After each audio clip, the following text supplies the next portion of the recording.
నమస్తే రమ్మగారు. నమస్తే జయ. రమ్మగారు, మనము దిష్టి తీసినవి దాటుతూ ఉంటామండి. రోడ్డు మీద దాటుతాము, గబుక్కున తెలియక తొక్కేస్తా ఉంటాము. వెహికల్స్ కూడా వెళ్ళిపోతూ ఉంటాయి. ఎవరో దిష్టి తీసి నిమ్మకాయలు పడేస్తారు. దాని మీద నుంచి మన కారో, బండో ఏదో ఒకటి వెళ్ళిపోతాం. తర్వాత ఉప్పు చుట్టేస్తారు, కోడిగుడ్లు, ఇట్లా రకరకాలు. ఆ దోషాలు తగులుతాయా రమ్మగారు మనకి? అప్పుడప్పుడు అట్లా అంటారు జయ. పిల్లలు రోడ్డు మీద నుంచి వచ్చి ఏదైనా పడిపోయినా, ఏదైనా దెబ్బలు తగిలినా, అనారోగ్యం వచ్చినా, పిల్లలు నసగా ఉన్నా, ఏదో దాటారు, ఆ తర్వాత ఇవి వచ్చినాయి అని. ఇందులో ఒక బేసిక్ రూల్స్ కొన్ని ఉంటాయి జయ. ఇలాంటి వాటిలలో మామూలుగా మనం ఏం చేస్తాము, దిష్టి తీస్తే ఉప్పు తీస్తే నీటిలో వేయాలి. అవును. ఎగ్స్ లాంటివి ఏవో తీస్తే మన వాకిట్లకే అటు ఇటు పెట్టుకోవాలి. ఏదైనా ఎర్ర నీళ్ళు ఏమైనా తీస్తే అవి ఒక్కసారి రోడ్డు మీదకి వెళ్ళాక అది మొత్తం పల్చబడిపోతుంది. దాన్ని దాటడం వల్ల మనకు వచ్చేది పెద్దగా ఏం ఉండదు. ఆహా. అది వన్స్ ఎప్పుడైతే తిప్పి అది నేలకి తగిలాక దాంట్లో పవర్ ఏముండదు. మా ఇంటి ముందు పోస్తారని పోట్లాడేవాళ్ళు, నీళ్లు పోస్తారని అవునండి. పోట్లాడేవాళ్ళు, దిష్టి ఎదురు తీసిన- బదురు ఇల్లు ఉన్నాయి. ఎక్కడ పోసుకుంటాం? మన వాకిట్లో పోసుకున్నా ఎదురింటి వాళ్ళ ఇల్లు ఎదురిల్లు అవుతుంది. మా ఎదురుగుండా పోసారు అని పోట్లాడతారు. పోయకుండా ఎలాగో కుదురుతుంది? అది పోయటమే దాని విధానం. ఒకసారి నేల మీదకి చేరితే దాని ఎఫెక్ట్ ఉండదు. ఓహో. అది పద్ధతి. ఆహా. అదేదో వాళ్ళు చేసింది దాటం వల్ల మనకి ఏదైనా వస్తుంది అని భ్రమే. అది నా ఉద్దేశం. అయితే నిమ్మకాయలు అయితే రమ్మగారు. ఏవైనా సరే, నిమ్మకాయలు కానీ ఏదైనా నేలకి తగిలితే దాని పని అయిపోయినట్టే. కాకపోతే మనకి లోపల ఒక భావన ఉంటుంది, వాళ్ళ నెగిటివిటీ అంతా ఈ వస్తువులో ఉందనుకుంటాం. అవును. ఆ వస్తువు దాటడం వల్లే వస్తుంది అనుకుంటాం. ఏముండదంట. ఏముండదు జయ. కాకపోతే మనకి అలా అనిపించింది అనిపిస్తుంది. మనకే ఏదో ఫీలింగ్. సాధారణంగా మనకు కొన్ని అలవాట్లు ఉంటాయి.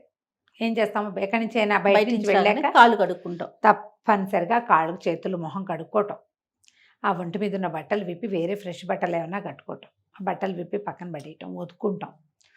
లేదా మగవాళ్ళు కాస్త తగిలిచ్చి మర్నాడు వాడుకుంటాం. పర్వాలా, ఏమవ్వదు. మీరు కాళ్ళు చేతులు కడుక్కోవటం అనేది ఒక గుడ్ హ్యాబిట్గా ఉంచుకోండి.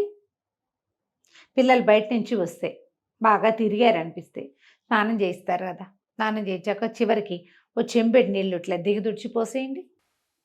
అలవాటు చేసుకోండి. అది మనం కూడా స్నానం చేసేటప్పుడు చేయొచ్చు. ఎవరికి వారమే. ఎవరికి వాళ్ళే చేయొచ్చు. ఇప్పుడు మామూలుగా పెద్దవాళ్ళు పిల్లలకి దిష్టి తీస్తారు. అవును. ఆడవాళ్ళకి మగవాళ్ళు దిష్టి తీస్తారు జయ? తీయరుగా. తీయరు.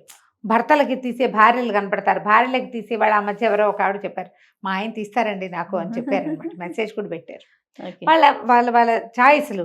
ఆ అవకాశాలు లేనప్పుడు, వాళ్ళకి నమ్మకాలు లేవనుకో, అప్పుడు ప్రధానం అది. వాళ్ళకి నమ్మకాలు లేకపోతే దిష్టి తీస్తే కానీ పోదనుకుంటారు. ఇలాంటి ఫీలింగ్స్ ఉంటే మనం ఒక పని చేయొచ్చు.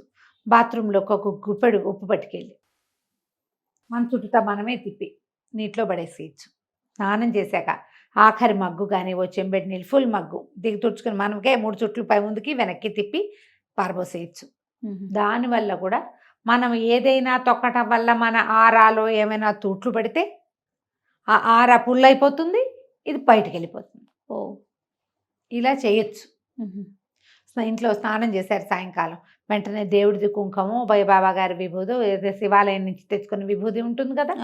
శివాలయాలకు వెళ్తే విభూతి తెచ్చుకుంటామా, మరి అది పెట్టుకుంటాం కదా పక్కన. కాస్త ఒక చిటికెడు విభూతి పెట్టుకోండి, కొంచెం బొట్టు పెట్టుకోండి, కుంకుమ. అప్పుడు ఇలాంటి ఎఫెక్ట్స్ తగ్గుతాయి. ఒకవేళ మీకు అలా ఉందని అనిపిస్తే కనుక ఎఫెక్ట్ తగ్గుతుంది.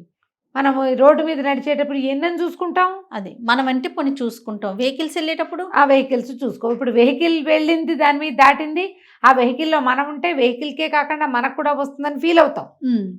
ఎక్కువగా ఫీలింగ్స్ చేయాలి. అంతేనంటారా? ఎక్కువ ఫీలింగ్సే.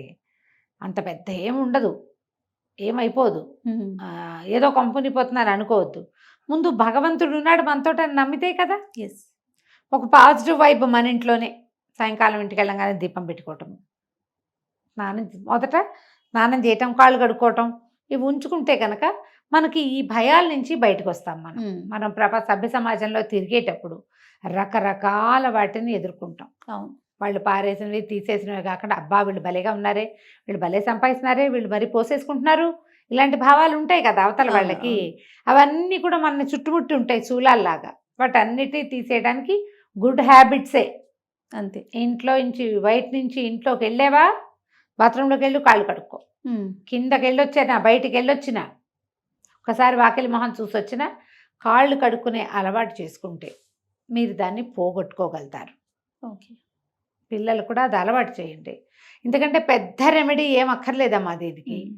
అట్లనే మనం బ్యాగ్‌లో గాని, పర్సులో గాని కుంకుమ క్యారీ చేసినా కూడా మనతో పాటు ఉంచుకున్న నెగెటివ్ ఎనర్జీ రాదని రాదు. విన్నాను మనం అమ్మగారు. కుంకుమ కొన్ని వస్తువుల్ని దగ్గర పెట్టుకోవచ్చు. కుంకుమ, సింధూరము, కొంచెం విభూది విభూది. అలాంటివి. ఏ దేవాలయంలోనూ నిర్మాల్యం ఇస్తారా? అది తెచ్చుకుంటాము. అది బ్యాగ్‌లో పెట్టుకోండి. అక్షింతలు ఇస్తారు. ఆ! అది బ్యాగ్‌లో ఉంచుకోండి. అవన్నీ కూడా మనల్ని రక్షిస్తాయి. మన నమ్మకాలు కదా అవి. నమ్మకం ప్రధానంగా. మన నమ్మకం. మా ఫ్రెండ్ ఒకరు నిమ్మకాయ క్యారీ చేస్తారు. హుహు. హ్యాండ్ బ్యాగ్‌లో ఎప్పుడూ నిమ్మకాయ ఉంటుంది. అది ఓకే. ఎండిపోయాక తీసి ఇంకోటి పెట్టుకుంటారు. ఓకే. వాళ్ళ నమ్మకం. ఆవిడ నమ్మకం అది. దేవుడి దగ్గర పెడతారట నిమ్మకాయలు. బజార్ ఏదైనా వ్యాపార పని మీద వెళ్ళినా, బజార్ వెళ్ళినా, ఎక్కువ గంటలు బయట స్పెండ్ చేసినా ఆవిడ నిమ్మకాయ హ్యాండ్ బ్యాగ్‌లో వేసుకుంటారు. ఓహ్! బానే ఉంది. ఎవరి నమ్మకం వాళ్ళది కదా! ఎవరి నమ్మకం వాళ్ళది. మనకి ఎట్లాగో ఏ గుడికి వెళ్ళినా చిన్న కుంకుమ పట్ల ఇస్తే బ్యాగ్‌లోనే ఉంచుకోండి. ఆ! నా దగ్గర కూడా ఉంటుంది. వాంటెడ్లీ నేనేం పెట్టుకోను. కానీ ఉంటుంటాయి. బ్యాగ్‌లో కాసిన అక్షింతలు, ఒక నిర్మాల్యం పువ్వో, తులసి దళము. తులసి దళాలు ఇస్తారు విష్ణు ఆలయంలో. అవునవును. అవి కళ్ళకద్దుకుని బ్యాగ్‌లో పెట్టుకుంటామా. కార్‌లోనూ అలాగే ఉంటాయి మాకు. హ్మ్. నా బ్యాగ్‌లో ఏదో ఒక కుంకుమ పొట్లం, కుంకుమ కూడా ఒక డబ్బా ఉంటుంది కదా అవునవును. ఎప్పుడు. ఆ! ఇత్తడి డబ్బా ఉంది కదా! ఎప్పుడూ వస్తువులు ఉంటాయి. మీరు కూడా అలా ఉంచుకోండి ఏవైనా. భయం అనిపిస్తుంది. అప్పుడు మీకు భయం వేయకుండా ఉంటుంది. మెడలో వేసుకునే వస్తువుల్లో రకరకాలు వేసుకుంటాము. ఏదైనా ఒక చిన్న బిళ్ళ, దేవుడు. ఆంజనేయ స్వామి బిళ్ళో అలాంటివి కూడా వేసుకోవచ్చు. పిల్లలకి వేయొచ్చు. మెడలో చిన్న తాయెత్తులు కడతాము. ఓ ఎర్ర దారంతో చిన్నవన్న ఆంజనేయ స్వామి హ్మ్. అలా ఏదైనా ఒకటి వేసుకుంటే మనకి భయం లేకుండా ఉంటుంది. టెన్షన్ తగ్గుతుంది. ప్రధానంగా ఏంటంటే అదేదో తొక్కాం ఏమైనా అవుతుందని కాదు మొదట అనుకోవాల్సింది. మనతో భగవంతుడు ఉన్నాడు. మనకే భయం ఆ! లేదనుకో. మనకేం జరగదు అనుకోవాలేమో. మనకేం జరగదు. జరగాల్సింది ఎట్లాగో మనం ఆపేదేం లేదు. అవును. ఈ అన్నెసెసరీ అన్వాంటెడ్ థింగ్స్ ఏదో దారేపోతూ మనకి అంటుకోవు. భగవంతుడు ఉన్నాడని నమ్మండి. తప్పకుండా అమ్మగారు. నమస్తే. నమస్తే జయ.